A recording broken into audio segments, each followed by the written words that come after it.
आता आपल्या आवडत्या मालिकेचे संपूर्ण भाग मालिका प्रसारित झाल्यानंतर लगेचच पाहू शकता फक्त सन नेक्स्ट वर. भारतातील प्रेक्षकांसाठी मोफत सेवा.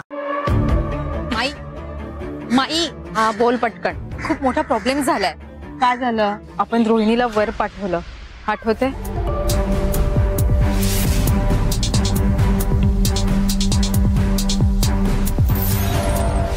काय आता ते प्रकरण मिटलं ना? नाही माई, तिची आई आली आहे तिला शोधत. इथे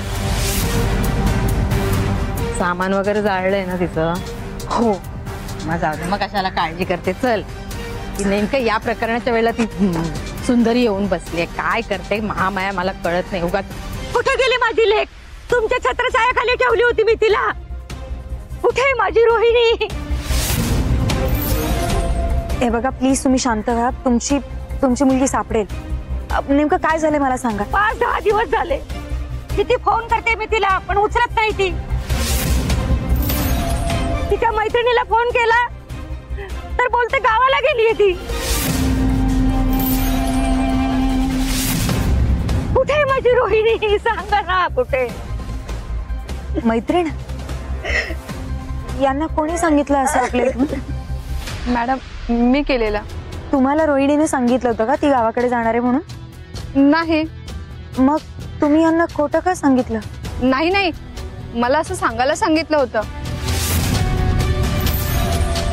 कोणी सांगितलं होतं?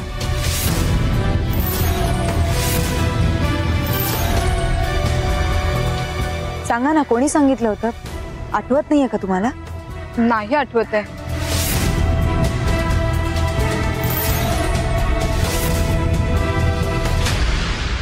इतका वेळ तर काढून चालणार नाही. चटपट काम उरकायला पाहिजे.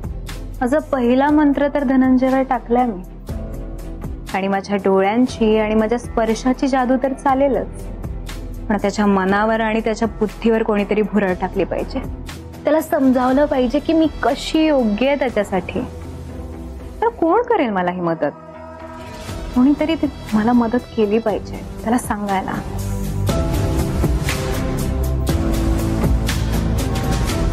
त्याच्याशिवाय हे काय ग? काय बडबड करते स्वतःशीच? काही नाही हो काकू, मी स्वतःशीच बोलत होते. आयुष्याचं कसं होणार, काय होणार काहीच कळत नाहीये. आता एवढा नको विचार करू सायली.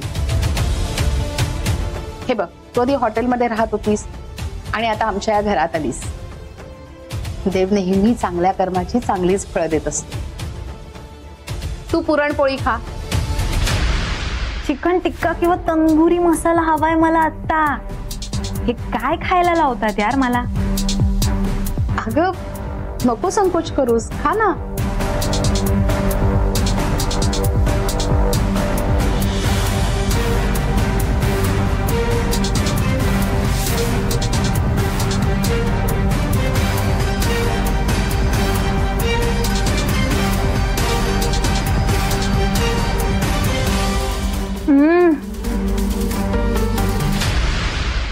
ओ प्रतिम चव आहे पुरणपोळीची. किती दिवसांनी घरचं अन्न खाल्लंय. आवडलीये ना? मग आता मनापासून खा, आणि अजूनही काही हवं असेल तर मला सांग, मी करून देईन. खातू आलेच मी. काकू, धनंजय सरांना आवडलं नाहीये ना मी इथे थांबलेली? अगं नाही, असं काही नाहीये. गेले काही दिवस इतक्या विचित्र घटना घडल्यात की कोणावर विश्वास ठेवायचा आणि कसा.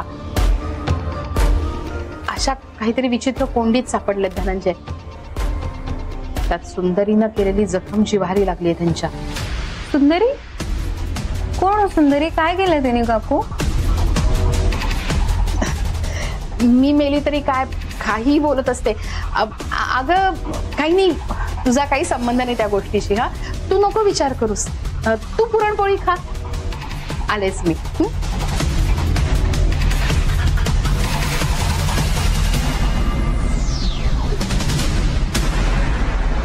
वाकडं नाही, सॉलिड आहे माझं नशीब. कसं सुंदरीचं नाव बाहेर आलं ना. हळूहळू सगळ्यांची नावं निघते. आता तुम्हालाच मला मदत करायची आहे धनंजयच्या आयुष्यात शिरायला. हो ना काकू? 1 मिनिट, म्हणजे मला सतत गोडधोड खावं लागेल? नो वेज यार, मी हे मिळमिळत वगैरे नाही खाऊ शकत.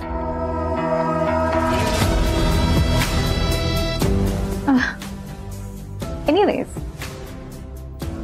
धनंजय, काय झालं? तुम्हाला आठवत नाही का कोणी सांगितले ते? नाही ना मॅडम, नाही आठवते. काय झालं? कसला आवाज आहे? का जमा झालं तुम्ही? हा, काय झालं? काय झालं? अहो शोधना माझ्या लेकीला कुठे गेली? अहो, उठून उभे राहा पहिले. असं पाया नाही पडायचं, पाया नाही पडायचं. नाही, गप्प गप्प, शांत शांत शांत, रडू नका. पाणी आणा ग कोणीतरी. Bye bye. नकोय मला पाणी, मला माझी रोहिणी हवी आहे. बर बर बर, रोहिणीला आपण शोधूया. कुंदा, जा रोहिणीला बोलाव. जा बाळा. असं काय करताय? ती इथे पण नाही आणि गावाला पण नाहीये. मी जेव्हा तिच्या मैत्रिणीला फोन केला तेव्हा ती बोलली की गावाला जाते, सांगून गेलीये म्हणून. हो का? नाही, बरोबर बोलतायत माहित्या. यांनी जेव्हा यांना फोन केला होता तेव्हा यांनी सांगितलं की रोहिणी गावाला गेलीये. मी यांना विचारलं तुम्हाला कोणी सांगितलं, तर त्या म्हणाल्या की मला कोणी सांगितलं आठवत नाही. काय करायचं आता सांगा बरं. इतकी कामं असतात ना इथे, कोण येतं कोण जातं काही लक्षात राहत नाही. पण आपण शोधू. तुम्ही चला बरं, इथे तमाशा नको. जरा चला चला, आपल्या कामाला चला. चल ग चल. तू पण सुंदरी आराम कर जा.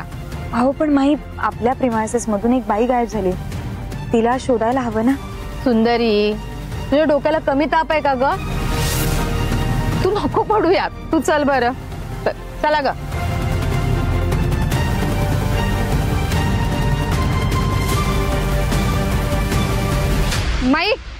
माई आठवलं मला.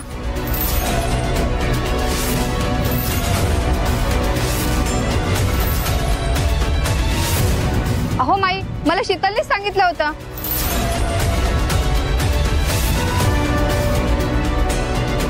शीतल, तुला सांगून गेली रोहिणी गावाला?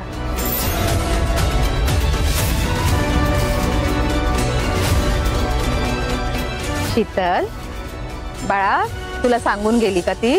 हा, मग मला का नाही सांगितलंस तू?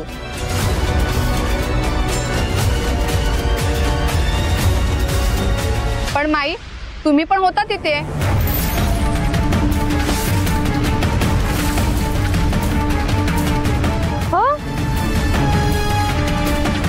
असेल 100 माणसं येतात जातात. आता मी कुणाशी काय बोलते किंवा कुणासमोर उभी राहते आणि कुठली कामं, इतकी कामं असतात ना डोक्याला, मला नाही सुचत नाहीये, आठवत नाहीये.